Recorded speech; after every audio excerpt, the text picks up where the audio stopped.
സാധാരണ ഞാൻ ഊതിയിട്ടാണ് തുടങ്ങാറ്, നിങ്ങളല്ല. മൈക്കിന് കുറച്ച് വെള്ളം കൊടുത്തതാ.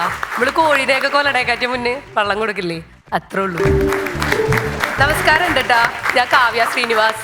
96 മോഡൽ, മെയ്ഡ് ഇൻ കുന്നോളം. എനിക്കറിയാം ഇപ്പൊ പറയും ഡ്യൂപ്ലിക്കേറ്റ് എന്ന്. അങ്ങനെ ഇപ്പൊ കുന്നോളത്ത് നിന്ന് ഇടുന്ന എല്ലാ സാധനമൊന്നും ഡ്യൂപ്ലിക്കേറ്റ് അല്ല. എല്ലാരും ഇങ്ങോട്ട് നോക്കിയേ, സൂപ്പറാ. ഒരൊറ്റെണ്ണുള്ളൂ, അതിപ്പോ മിസ്റ്റർ ആലുംപറമ്പന്റെ കയ്യിലാണ്. വേറെ ആരുമല്ല, എന്റെ സ്വന്തം കെട്ടിയവൻ. അപ്പൊ അപ്പുറത്ത് ഇപ്പുറത്തിരിക്കുന്ന ചേട്ടന്മാരെ സിമ്പിൾ ഇല്ലെന്നുള്ളൂ, ഓണർ ഉണ്ട്, നോക്കിയിട്ട് കാര്യമില്ല. തന്നെ എന്റെ പ്രശ്നം. സ്വന്തമായിട്ടൊരു ജോലി ഇല്ലെന്ന് മാത്രല്ല, സ്വന്തമായിട്ടൊരു ഭാഷയില്ല. പഠിച്ചതും ഇത്ര വരെ വളർന്നതും കുന്നോളത്ത്. ഇത് കഴിഞ്ഞിട്ട് അമ്മയുടെ നാടായ വൈപ്പിന് അയ്യമ്പിള്ളിക്ക് ഇങ്ങാട്ട് പോന്ന്. ഇത് കഴിഞ്ഞിട്ട് ഇപ്പൊ ദാക്കിടക്കണ കൊടുങ്ങല്ലൂര്. ഈ 3 ടീമും ഇടക്കിടക്കെന്റെ വായിക്കൂടെ കയറിറങ്ങി പോവും. നിങ്ങൾ എന്നെ അഡ്ജസ്റ്റ് ചെയ്തോളൂ. അപ്പൊ രമേശ് ചേട്ടാ, താത്ത പ്രേമിച്ചിട്ടുണ്ടോ? ഇല്ല. രമേശനോട് ചോദിക്കണില്ല. അണ്ണാനോട് വരം കേട്ടറിയോന്ന് പറയണ്ട ആവശ്യം. അയ്യോ ഇല്ല. ഓക്കെ. ഇല്ലാത്തൊരു മനുഷ്യൻ ഈ കൂട്ടത്തിൽ ഞാൻ മാത്രമേ ഉള്ളൂ. നിങ്ങൾക്ക് നേരെ തെറ്റിദ്ധാരണ. ഇവരൊക്കെ ഇതിന്റെ ആക്കാരാ. ഞാൻ ഒറ്റപ്പെട്ടിരിക്കുന്ന ഒരു മനുഷ്യനാണ്. അടിപൊളി. ഇവരോട് പിന്നെ പറയേണ്ട ആവശ്യമില്ല, ഇവരൊക്കെ കാലാണ്. ഈ ആദ്യ പ്രണയവും ആദ്യ ചുംബനൊക്കെ നമ്മൾ ആരും മറക്കാറില്ല എന്ന് പണ്ടാരോ പറഞ്ഞ് ഞാൻ കേട്ടിട്ടുണ്ട്. നിനക്ക് ഇതൊക്കെ ഓർമ്മയുണ്ടാ? ഉണ്ടാ? ഞാൻ ഒരു സത്യം പറയട്ടെ, എനിക്കൊന്നും ഓർമ്മയില്ല കേട്ടാ. എനിക്ക് ഓർമ്മയില്ല. എനിക്കൊന്നും ഓർമ്മയില്ല. ഡാന പോളത് 10 പേരിലെ എണ്ണിക്കൊണ്ടിരിക്കുക. എനിക്കുണ്ടായിരുന്ന ഒരു പ്രേമം ചില സാങ്കേതിക കാരണങ്ങൾ കൊണ്ട് അതൊക്കെ മറക്കേണ്ടി വന്നു. അവിടെ മറവിക്കൊരു വരായി. ഇതുപോലെ കുറെ വരങ്ങൾ കിട്ടിയിട്ടുള്ളവരും കൊടുത്തിട്ടുള്ളവരാണ് ഇവിടെ ഇരിക്കണേ, എനിക്കറിയാം. അപ്പൊ പറയാൻ പോണ സംഭവം മറവി തന്നെ. പൊതുവെ നമ്മള് പെണ്ണുങ്ങൾക്കാണ് മറവി എന്നൊരു ചീത്തപ്പേരുണ്ട്. ശരി തന്നെ. എന്റെ വീട്ടിലെ ഏറ്റവും കൂടുതൽ മറവിന്റെ അമ്മയ്ക്കാ. ഗ്യാസ് മേലൊക്കെ വെള്ളം തിളപ്പിക്കാൻ വെച്ചിട്ടുണ്ടെങ്കിലേ കലം പൊട്ടിത്തെറിച്ചാലും ആളടുക്കളേക്ക് എത്തില്ല. മോട്ടർ ഓൺ ആക്കിയിട്ടുണ്ടെങ്കിൽ പിന്നെ പഞ്ചായത്ത് ഒരു സ്ഥലത്ത് ഉണ്ടാവില്ല. നിങ്ങളൊക്കെ 2018 വെള്ളപ്പൊക്കം കണ്ടുള്ളെങ്കിൽ എന്റെ വീട്ടില് മാസത്തില് 2 തവണ. അങ്ങനെ വീട്ടില് കറണ്ട് ബില്ലും വാട്ടർ ബില്ലും കൂടിയിട്ട് ധനനഷ്ടം സംഭവിക്കാൻ തുടങ്ങിയപ്പോ ഇവിടെ അപ്പുറത്തെ വീട്ടിലെ രമണി ചേച്ചിക്ക് ഒരു ലേഹ്യ റെക്കമെൻഡ് ചെയ്തു തന്നുട്ടാ. രമണി ചേച്ചി സൂപ്പറാ, അത് നമുക്ക് പിന്നെ പറയാം. അമ്മടല്ലേ മോള് ഒരു 12 തവണ ഓർമ്മിപ്പിച്ചതിന് ശേഷം സാധനം ഞാൻ വരുത്തിച്ചത്. സംഭവം വന്നു. ഇപ്പൊ ഇന്ന് രാവിലെ ഇത് കഴിക്കണം എന്നുണ്ടെങ്കിൽ ഞങ്ങൾ ആരെങ്കിലും അമ്മനെ ഓർമ്മിപ്പിക്കണം.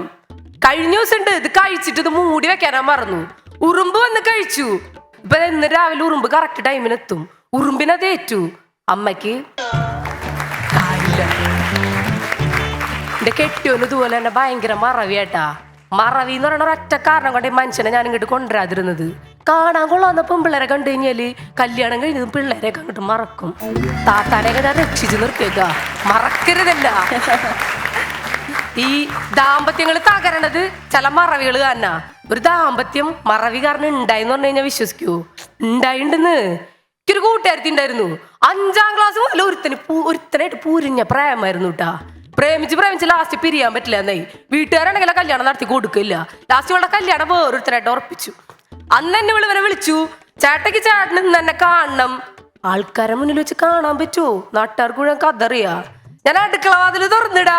ചേട്ട കയറി വന്നു പറഞ്ഞു, ഇവളുടെ വീട്ടില് ഭയങ്കര എലിശല്യ. എന്ന് രാത്രി അടുക്കളയിൽ എലിക്കണി വെക്കും. ഇത് വിളുവിനോട് പറയാൻ പറഞ്ഞു. ചക്കൻ കയറി വന്നു, കെണിയില ചവിട്ടി പണിയായി. ഒച്ചയായി ബഹളായി, ആളായി കൂട്ടായി, അടിയായി പിടിയായി.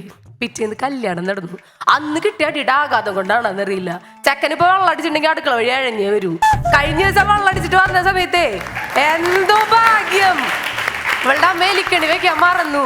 ഇല്ല ദാമ്പത്യ ജീവിതം ടിങ് ടിങ് ടിങ്.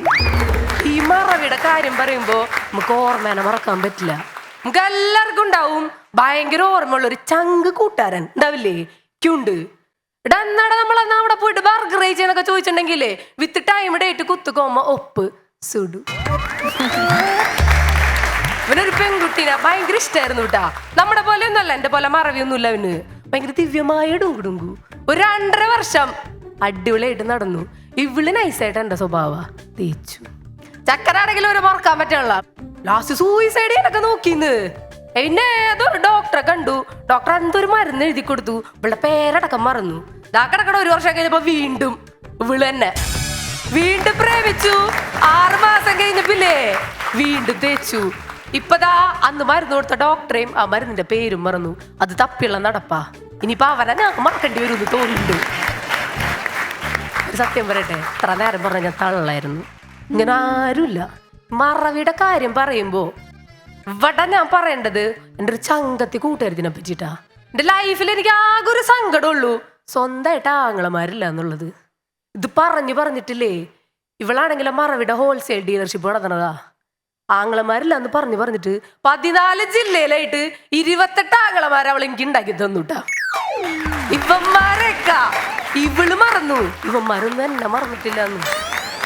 അതുകൊണ്ട് ഇത് നീ ഇപ്പൊ കണ്ടോണ്ടിരിക്കുന്നുണ്ടെങ്കിൽ എനിക്ക് നിന്നോടൊന്നേ പറയാനുള്ളൂ, അവന്മാരൊന്നും നിന്നെ മറന്നിട്ടില്ല കേട്ടാ. മറവിയാണ് കണ്ടന്റ്. അതുകൊണ്ട് തന്നെ ക്ലൈമാക്സ് ഞാൻ മറന്നു എന്ന് പറയുന്നു നിങ്ങൾ വിചാരിക്കും. ഇല്ല, സൂപ്പർ ക്ലൈമാക്സ് ഉണ്ട്. ഒരു പാട്ടെ. മറന്നുവോ പൂമകളെ എല്ലാം മറക്കുവാൻ നീ പഠിച്ചോ. ഇങ്ങനെയൊക്കെ പാട്ട് പാടിയിട്ട് അയ്യമ്പള്ളി ചെറായി ഞാറക്കൽ പ്രദേശത്ത് ആരെങ്കിലും ഒക്കെ നടക്കുന്നുണ്ടെങ്കിൽ എൻ്റെ പൊന്നു സുമേഷ് ചേട്ടാ, രതീഷ് ചേട്ടാ, രമേശ് ചേട്ടാ, രമേശ് ചേട്ടനല്ല, നിങ്ങളെല്ലാവരും എന്നോട് ക്ഷമിക്കണം. പാരമ്പര്യമായിട്ട് മറവിയുള്ള കുടുംബത്തിലാണ് ഞാൻ. ഇനിയിപ്പോൾ നിങ്ങളത് അറിയില്ലെങ്കിൽ ഇതെങ്കിലും കണ്ടിട്ട് എൻ്റെ അവസ്ഥ ഒന്ന് മനസ്സിലാക്കണം. പിന്നെ ഇങ്ങോട്ട് കയറി വന്ന സമയത്ത് രതീഷ് ചേട്ടൻ എന്നോട് പറഞ്ഞായിരുന്നു ഭയങ്കര ആത്മാർത്ഥതയോടുകൂടി പറയണം എന്ന്. അതുകൊണ്ട് ഞാൻ എൻ്റെ കണ്ടന്റിനോട് ഭയങ്കരമായിട്ട് ആത്മാർത്ഥത കാണിച്ചിട്ടുണ്ട്. എന്തൊക്കെയോ മറന്നിട്ടുണ്ട്. നിർത്തുന്നു. നന്ദി, നമസ്കാരം.